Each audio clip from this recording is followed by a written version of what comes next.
Hello મિત્રો, હું રાજ રાઠોડ ફરી એક નવા વિડીયોની સાથે આવી ગયું છું. આજ તો ગુરુ પૂર્ણિમા છે ને તમને બધાના નમસ્કાર. ચાલો તો આપણે આગળ જઈએ.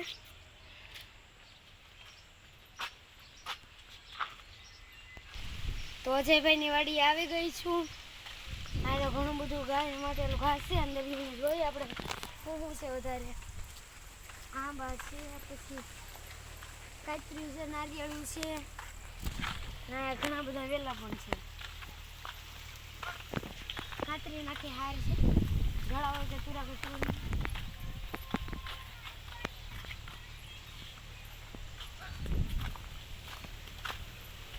ચાલો આપણે આગળ જઈએ. આની આપણે વળતા જ આવી જાય છે ખેતર. ચાલો આપણે આગળ જઈએ. પછી આમાં બીજાની ખેતર એમાં ખેતર.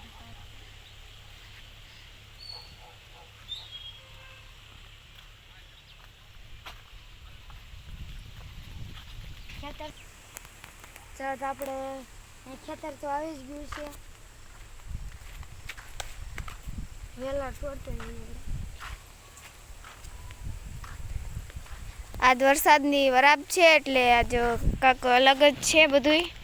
નકર વરસાદ ચાલુ જ હોય છે, આજ કાંક વરાપ રહી છે. ને આ છે અજયભાઈનું ખેતર. ખેતરમાં લીલું છમ દેખાઈ રહ્યું છે. અત્યારે આગળ જઈએ શું શું જોવા મળે. પૂનમ છે એટલે અજયભાઈ લગભગ તો હોય. પછી ઘણો બધો ભીંડો આવી ગયો. પછી તમે માંડવી વાવી ગઈ. સાહેબ આપણે આગળ જઈએ. તો દાદુ આતાની માંડવી ખૂબ સરસ છે, આવી ગઈ છે. જોઈ શકો છો પાક સારો છે દાદુ આતાનો. દાદુ આતાને હમણાં મુલાકાત લઈએ હોય તો એટલે અહીં એટલામાં બધે ખેતર જ છે ને. આ સિંગલ પટ્ટી રોડ છે. સાચી સિંગલ પટ્ટી જ છે, એક જ ગાડીઓ આવી શકે. ટ્રેક્ટર ને એવું ચાલુ હોય. આગળ રોડ નથી, ખેતરનો રસ્તો છે નાનો એવો. ને આ માંડવી સામે ભીંડા એટલે બધું છે. 2-3 જાતની વનસ્પતિઓ છે. પછી જોયા નહીં રહે ફળ પણ 2-3 જાતના છે. પપૈયા, જમરૂખ ને એવું. ને આ મારી પ્રખ્યાત વન તુલસી. એ તો ગમે ત્યાં હોય જ, ગીરના જંગલમાં જ વધારે હોય. તમે જે તુલસી સમજો એ નહીં. આ તો ગીરની એક છે વૃક્ષ, એનું નામ તુલસી છે. એ બહુ નુકસાન કરે. આ તુલસી ઓલી તુલસી ફાયદો કરે ને આ તુલસી નુકસાન કરે. તો જોઈ શકો છો મોટી મોટી નારિયેળો. આપણે આમાં ચડવું કેમ હે કોને ખબર. ચડવા જાય ને આમ નમી ગઈ તો જાય ને નીચે. એ તો ખબર નહીં. તો જોઈ શકો છો. ચાલો આપણે આગળ જઈએ. અહીંયા પણ માંડવી છે ને, આગળ પણ માંડવી જ લાગે.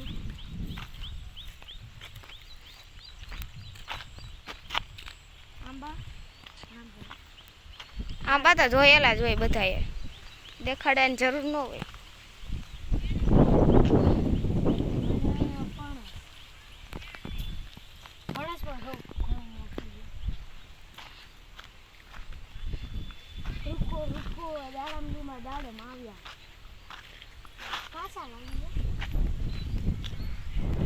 જોઈ શકો છો કેવડી મોટી દાડમ, જમરૂખડી. આ છે કૂવો, જોઈ શકો છો.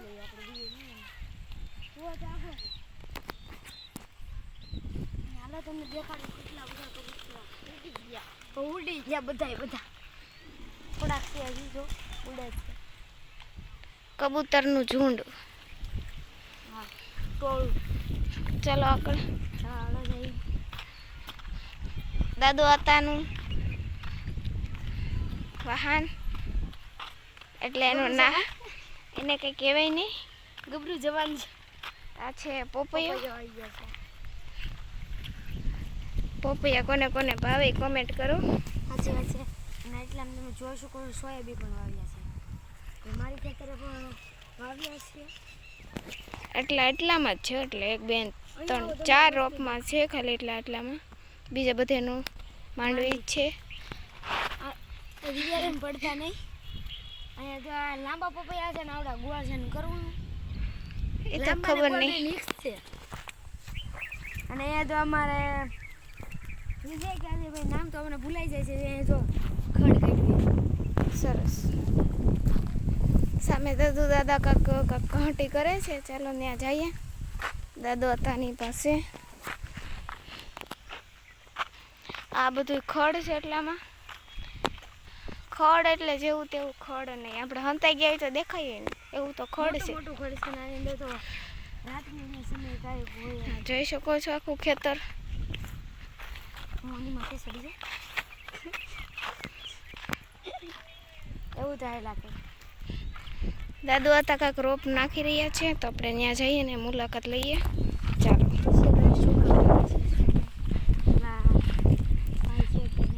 તે પણ યુટ્યુબમાં વિડીયો મૂકે. અને આ છે એમના આંબા.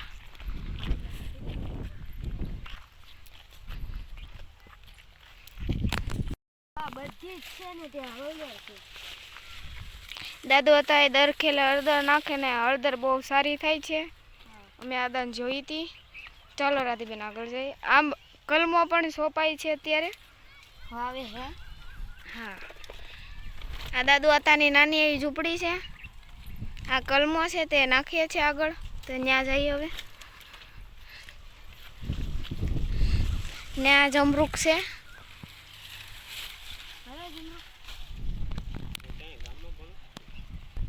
ચાલ આગળ જઈએ.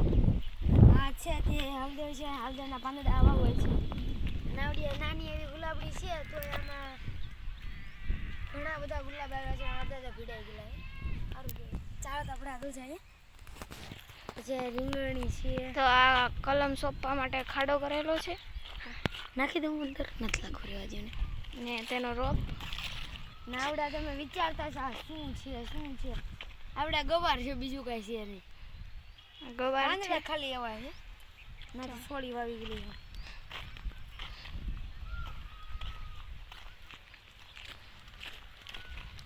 રીંગણી, હળદર, સરીકવો, ગરમ કરીને પાણી પીવે પછી સારું પી. આ રીંગણીના રોપ તો જ્યાં હોય ને રગલે ને પગલે રીંગણી છે. સામે કેળ ને એવું લાડ બધી વસ્તુઓ છે. નારિયેળી જોઈ શકો છો. ખાડામાં મૂકવાનું પછી આમ રોપ મૂકીને પછી ધૂળ બૂળ નાખી દે ને હળદર છે. સારામાં સારી હળદર છે. આખા ઓલામાં આખો પડતો નથી. થોડાક એટલામાં જ છે. તો આજનો વિડીયો મારો અહીંયા જ સમાપ્ત થાય છે. જો તમને દાદુતાની વાડી ગમી હોય તો લાઈક કરજો, શેર કરજો. તે જ રીતે નવા ઘણા બધા વિડીયો જોતા રહો. રામ રામ ને સીતારામ.